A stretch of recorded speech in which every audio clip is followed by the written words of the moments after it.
আজ রবিবার বিকেল প্রায় 4:30। আমি এখনো পর্যন্ত কিছু করতে পারিনি। এই বিকেলে গার্ডেনে বসে একটু আধটু রোদ পোহাচ্ছিলাম। রোদও প্রায় ছিল না, শেষ হয়ে এসেছে। এমন সময় আমার ছেলে ধপ করে নিয়ে এসে এই মিনি ব্যাংকটা আমার সামনে ফেলে দিল। বলল যে, মা, তোমাকে আজ কয়েকদিন আগে ব্যাংকটা এনে দিয়েছিলাম, যে একটু আমাকে কালারফুল করে দাও। তুমি তো রেখেই দিয়েছো, মনে হয় ভুলে গেছো, তাই না? আমি বলছি, না রে বাবা, ভুলিনি। একসঙ্গে তো আর কালার করে যাবে না, যতটুকু করা হয়েছে সেটা শুকিয়ে যা, তারপরে আবার করব। তো না, আমাকে এক্ষুনি করে দাও। ছেলে আমাকে এইদিকে ব্যাংকটা কালার করতে দিয়ে সে আবার ব্যাডমিন্টন খেলছে। প্রায় বিকালবেলা সে ব্যাডমিন্টন খেলে, কিন্তু সাথী অন্যজন হয়।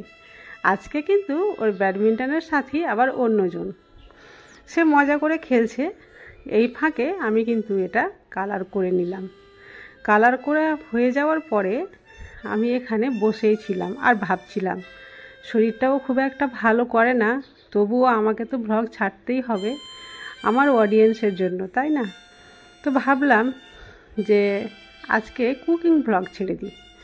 তো আমি যখন আজকে কুকিং ব্লগ ছাড়বো, তো স্পেশাল কিছু একটু রান্না করি। তার জন্য এখানে আমি কলার পাতা নিয়ে এসে কাটছি, কারণ আজকের যেটা আমি রান্না করব সেটা কলার পাতা না হলে চলবেই না।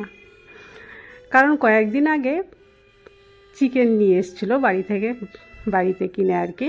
তো চিকেনের ব্রেস্টগুলো কেউ খেতে চায় না, ভালো ভালো পিসগুলো রান্না করে খেয়ে নেয় আর ব্রেস্টগুলো সব সরিয়ে রাখে। তাই আমি আজকে সেই ব্রেস্টগুলোই রান্না করব। তো চিকেন ব্রেস্ট কিভাবে রান্না করলে তারা সবাই যাতে খেয়ে ফেলে, সেই বুদ্ধিটাই আমি এঁটেছি। আর এই রান্নার প্রসেসটা আমি আজকের ব্লগে তোমাদের সঙ্গে সরাসরি শেয়ার করছি। যদি ভালো লাগে অবশ্যই একটা লাইক করিও, আর কমেন্ট করতে যেন ভুলো না। তো প্রথমে এই চিকেন ব্রেস্টগুলো আমি ভালোভাবে ধুয়ে নিলাম। ধুয়ে একেবারে জল নিংড়িয়ে একটা বাটিতে রেখে দিলাম। এবার এর মধ্যে দিয়ে দিতে হবে পরিমাণ মতো লবণ আর পরিমাণ মতো হলুদ।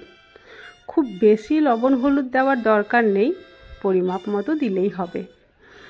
এগুলো দিয়ে এর মধ্যে আবার আমি দিয়ে দিচ্ছি নতুন আলু কয়েক পিস টুকরো করে কেটে।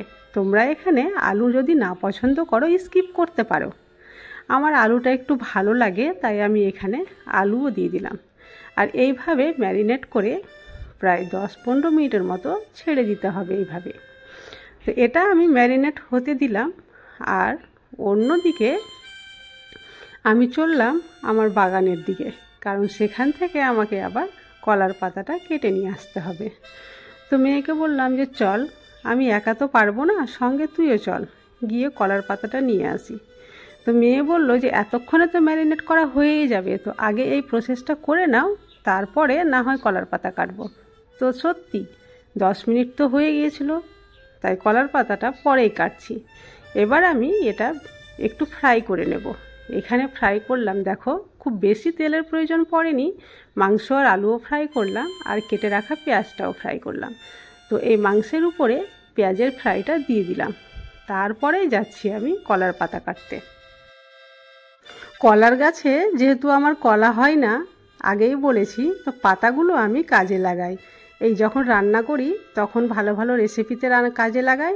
তাছাড়া আমার ছেলে মেয়েরা কলার পাতায় মাঝে মাঝে ভাত খেতে পছন্দ করে। যখনই মাংস রান্না করি তো ওরা বলে, মা, কলার পাতায় খাবো। কারণ গরম ভাত আর মাংস যদি কলার পাতায় খাওয়া যায় না, দারুণ একটা সুগন্ধ ছুটে, আর সেটা কিন্তু ওদের খুবই পছন্দ। আর সেই শখের বশেই কিন্তু এই কলার গাছটা আমার লাগানো। তো কলার গাছ আমি ওই জন্যই লাগিয়েছি যে কলা হোক আর না হোক, কিন্তু পাতা যাতে আমার ছেলে মেয়েরা ব্যবহার করতে পারে, মানে ভাত খাওয়ার সময় যাতে পায়। না তো অন্যের বাড়িতে প্রতিদিন তো আর পাতা চেয়ে নিয়ে আসা যায় না, আর প্রত্যেক দিন কেউ দিতেও চাইবে না। তাই কলার গাছটা আমার লাগানো। তো এখন পাতা আমি যখন ব্যবহার করছি, তো ভাবছি, যাক, কলার গাছটা লাগানো আমার সার্থক হয়েছে। এইভাবে কথা বলতে বলতে পাতাগুলো প্রায় আমি ছোট ছোট করে কেটে নিলাম। এবার পাতাগুলো খুব ভালো করে আমি ধুয়ে নিয়েছি। ধোয়ার পরে এবার আমি পাতাগুলো একটার পর একটা সাজিয়ে দিলাম। এখানে আমি 3-4টে লেয়ার দিয়েছি। এবার যে চিকেনটা আমি এইভাবে ভেজে রেখেছিলাম হালকা, আর পেঁয়াজ দিয়ে রেখেছিলাম, তো চিকেন আর পেঁয়াজ একসঙ্গে আমি দিয়ে দিলাম। তারপরে কিছু মশলা বেটে রেখেছিলাম। আচ্ছা, বলে দিয়ে মশলায় আমি কি কি দিয়েছিলাম শুকনো লঙ্কা, আদা, জিরে মানে আস্ত জিরে আর কি, আর দিয়েছিলাম রসুন। তো সবগুলো একসঙ্গে এইভাবে মাখিয়ে নিচ্ছি, আর এক্সট্রা কোনো তেলের দরকার হয়নি। এটাতে খুব মশলাও কম থাকে আর তেলও খুব কম লাগে। আর এইভাবে উপরে একটা পাতা দিয়ে ভালোভাবে র্যাপ করে নিলাম, চারিদিক থেকে মুড়িয়ে দিলাম যাতে এর ভিতর থেকে কোনো কিছু বাইরে বেরিয়ে না আসে। আর এর উপরে আরও একটা পাতা দিতে হবে যাতে মুখটা বন্ধ হয়ে যায়। পাতা দিয়ে খুব ভালো করে আমি এবার বেঁধে নেব। এটা কিন্তু ভুল করেও তোমরা সুতো বা দড়ি দিয়ে বাঁধতে যাবে না, কারণ পুড়ে যাবে। পুড়ে গেলেই কিন্তু পাতা খুলে যাবে। তো এটা বাঁধতে হবে কি দিয়ে, যে কলার যে পাতার মেরুদণ্ডটা রয়েছে না মধ্যেখানে লম্বা দেখে, সেখান থেকে এই শাঁসগুলো বের করে নিতে হবে। বের করাটা তোমাদের দেখাতে ভুলে গেছি, তাই বলে দিলাম। এই যে শাঁসগুলো লম্বা করে আমি বের করে নিয়েছি, আর সেটা দিয়েই এটাকে ভাঁজ করে আমি বেঁধে নিলাম। 3-4টা বাঁধন দিলেই হবে, বেশি দরকার নেই যাতে এটা আটকে থাকে। এটা এইভাবে আমি বেঁধে নিলাম।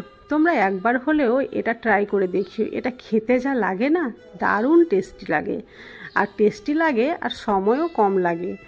তাই আমি তোমাদের সঙ্গে এটা শেয়ার করতে পারছি, কারণ আমি বেশিক্ষণ সময় দিয়ে রান্না করতে পারবো না আজকে।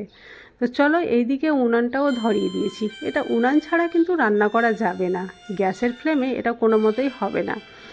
আর এর উপরে আমি বসিয়ে দিলাম একটা তন্দুরের মতো জিনিস। এটা আমি কিন্তু বাড়িতেই তৈরি করিয়েছিলাম, একটা মিস্ত্রি ডেকে নিজের পছন্দ মতো এটা তৈরি করিয়েছি।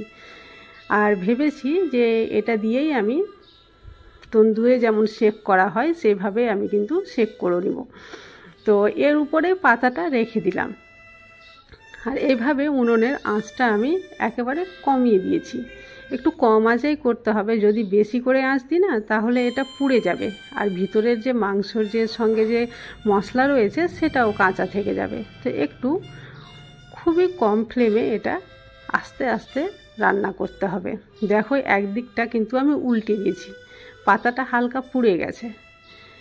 এবার আমি গ্যাসের ফ্লেম একেবারে লো করে দিয়েছি যাতে আস্তে আস্তে রান্নাটা খুব সুন্দর হয়।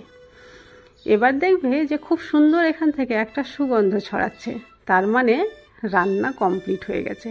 এবার আমি একটা খুন্তির সাহায্যে তোমাদের সরিয়ে দেখাচ্ছি। দেখো কত সুন্দরভাবে পাতাগুলো সরে যাচ্ছে, আর আমি এটা উঠিয়ে দেখাচ্ছি। আহ, কি সুন্দর, দেখেই মনে হচ্ছে লোভনীয় লাগছে, তাই না?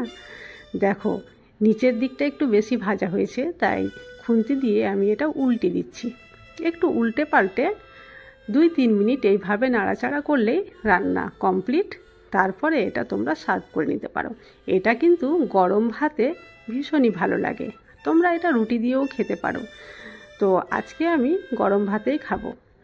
তো দেখো, গ্যাসের ফ্লেম মানে উনুনের ফ্লেমটা বেশি হয়ে গেছিলো, তো তাই আমি সেটা বার করে রেখে দিলাম, খড়িটা নষ্ট হয়ে যাবে তাই।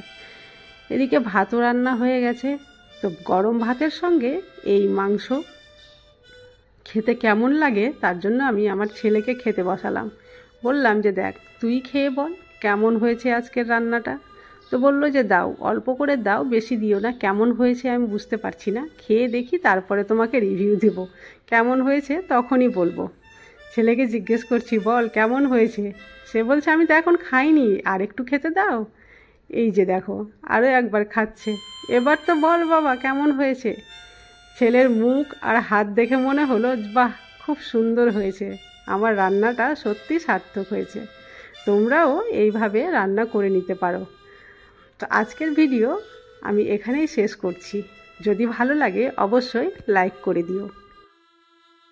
আর হ্যাঁ, প্রতিদিনের মতো আমি একই কথা বলে থাকি, যদি আমার আজ ভিডিওতে কোনো নতুন বন্ধু এসে থাকো প্লিজ চ্যানেলটি সাবস্ক্রাইব করে দিও।